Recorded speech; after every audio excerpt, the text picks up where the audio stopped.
Hi, my name is Nikki Schauder from Permaculture Gardens, and today we're going to talk about how to extend your vegetable garden into the fall. It's the middle of the summer harvest, and many of your summer crops are ready to pick, but instead of starting to wind down for the year, it's a perfect time to plan your fall garden, perfect time to extend your garden harvest. Here, we will try to simplify the process of extending your garden harvest into 4 easy steps. Number 1, protect your crops from the cold to extend your garden harvest using cloches and cold frames. Second, pot smaller crops like herbs and bring them into your home. Third, rotate your crops and grow fall crops to follow the summer crops. And fourth, make your very own fall garden planner. The payoff, you will keep harvesting crops deep into the winter. But first, why grow a fall garden? Well, one reason is that it's easier to grow crops in the fall. When you grow crops during the fall winter season, you actually avoid a lot of the summer garden problems, such as pests, needing to water, bolting. And although the days get shorter and the temperatures do tend to be more consistent, and the insects slow down and some of them hibernate if they don't die. A second reason to grow your crops in the fall is that many crops actually taste sweeter when the cold weather comes. And picking root crops in the winter is also advantageous because root plants convert starches into sugars to warm up the plant and keep it alive during cooler temperatures. And carrots, parsnips, beets, and winter radishes will all be much sweeter and less woody if picked during the winter and early spring months. In the summer, many of our brassicas, our cabbages, our cauliflower, our kale, our lettuces, and spinach, they flower and they become bitter. And because they put their energies into producing the seeds. Um, and that's because they sense that the temperatures are rising.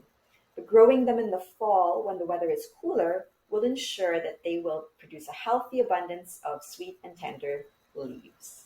So we talked about why we're going to grow a fall garden. Well, what are the 4 steps again? First was to protect your crops from the cold using cloches and cold frames, like the one pictured here. These are great ways to extend your harvest in the fall and start your harvest early in the spring. Cloches and cold frames are simply boxes or containers put on top of your crops to keep them a few degrees warmer than the outdoor temperatures really are. Aaliyah Millam of the blog Premeditated Leftovers uses old milk jugs, blender pitchers, and many different items to serve as cloches for her fall and spring crops. Another way to find a cloche is if you can find antique cloches that are really beautiful additions to your garden. You'll likely find beautiful garden cloches like these in European antique stores or in colonial Williamsburg. So they're a little harder to come by, but you can also DIY cold frames by making them yourselves. Master gardener and garden blogger Jean Grunert recommends an easy garden installation for making your own DIY cold frame. And that's to add windows, old windows, recycle them into existing garden beds, recycle them into cold frames by adding them to existing raised beds. Now, the second thing you can do, aside from heating up the temperature around your crop, is to gather your crops right now that are herbs that are small and that you can pot and to bring them indoors. Bringing those beloved warm weather herbs such as lemongrass and rosemary and basil, or even peppers and tomatoes that may still bear fruit indoors is also an acceptable way of extending your harvest. So don't discount doing that. Here are a few examples of plants that we've brought into our home during the colder months.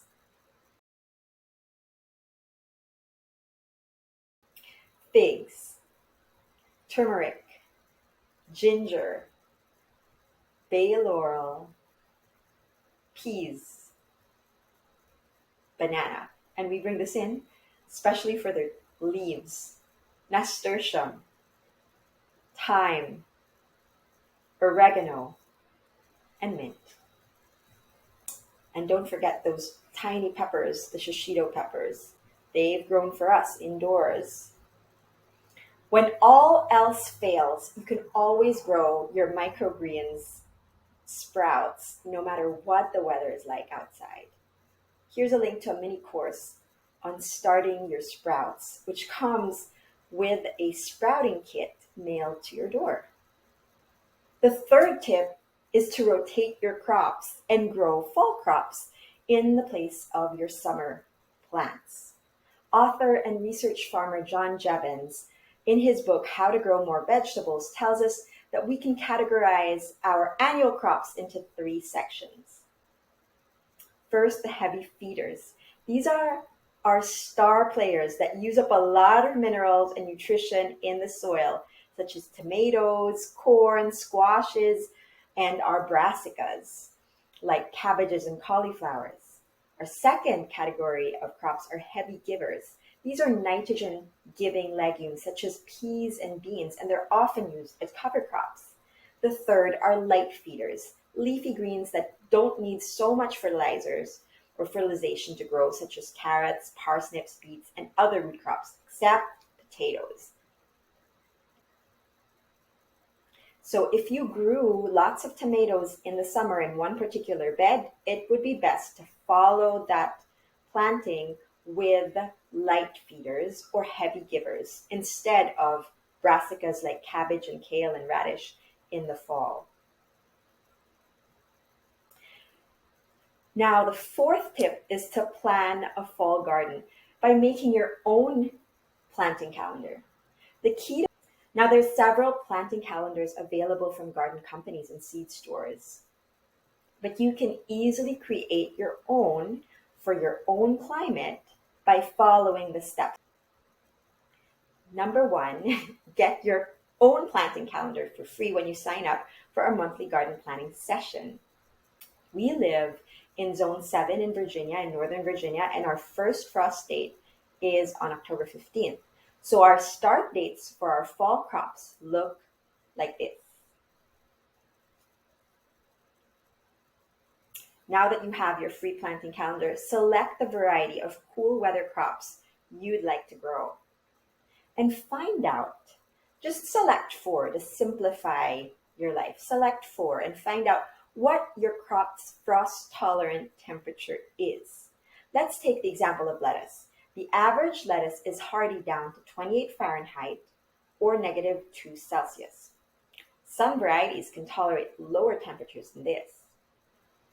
Find the date of your crops, in this case lettuce, your crop's frost tolerance. You can search for this date on weather.com or weatherpark.com by plugging in your zip code and pulling your monthly average temperatures. Remember, we're just looking for averages here.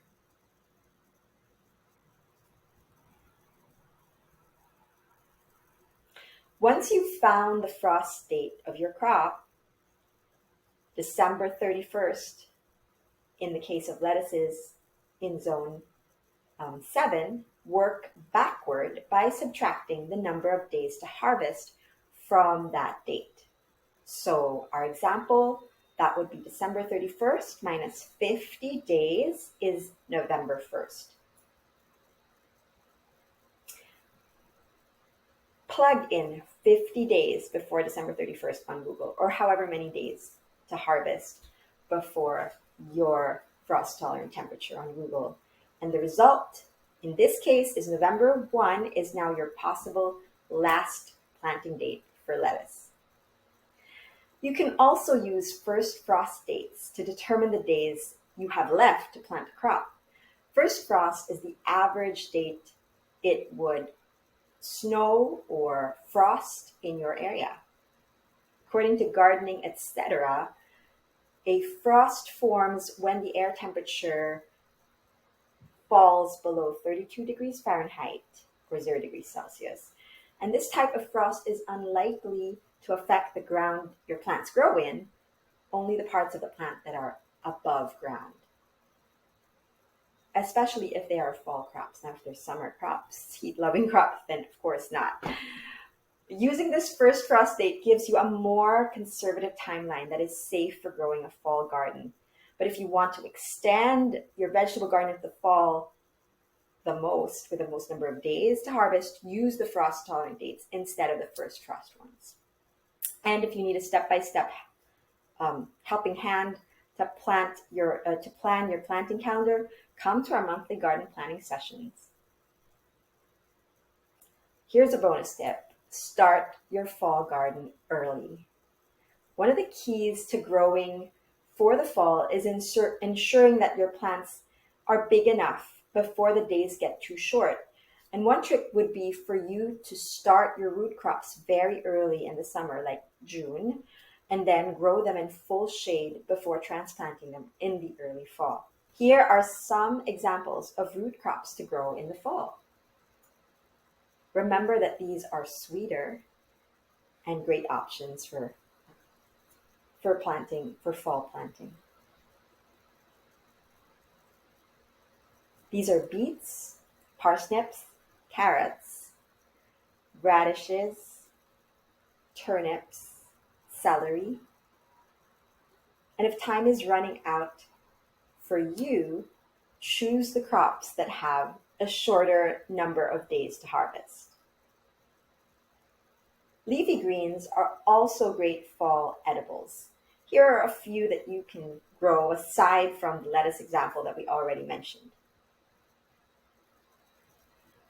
Arugula, bok choy, broccoli, Brussels sprouts, cilantro, which is a cool weather herb, kale, mosh, parsley, another cool weather herb, and spinach, tatsoi. Now, one last thing. The fall is also a great time to start your biennial and perennial plantings. Biennial crops have a 2-year life cycle, like onions, leeks, and garlic, and Swiss chard. They only flower in the second year of their life and are hardy enough to survive the frost. Planting them in the fall will give them a head start for the following year's crop and allow them to establish a healthy root system. Here's a list of cool weather biennials to choose from.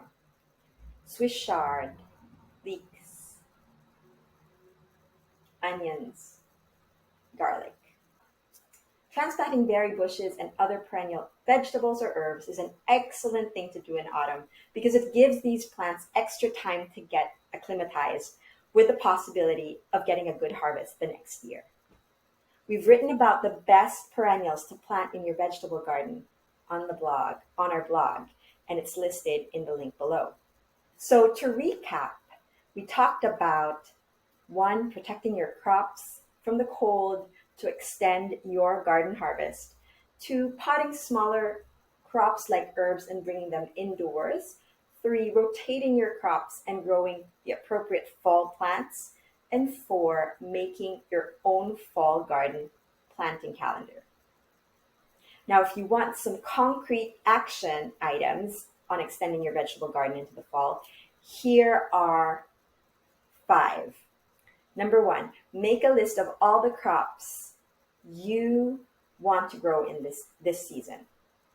Number 2, plan to extend the harvest even more by providing your plants with some insulation from the winter temperatures, such as a cloche or a cold frame. 3, read about how to do cold frames or hoop houses in our Gardening for All 4 Seasons blog.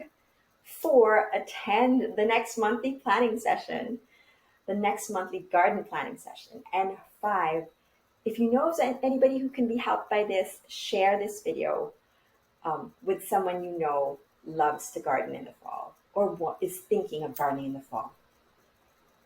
And that's it. Thanks so much.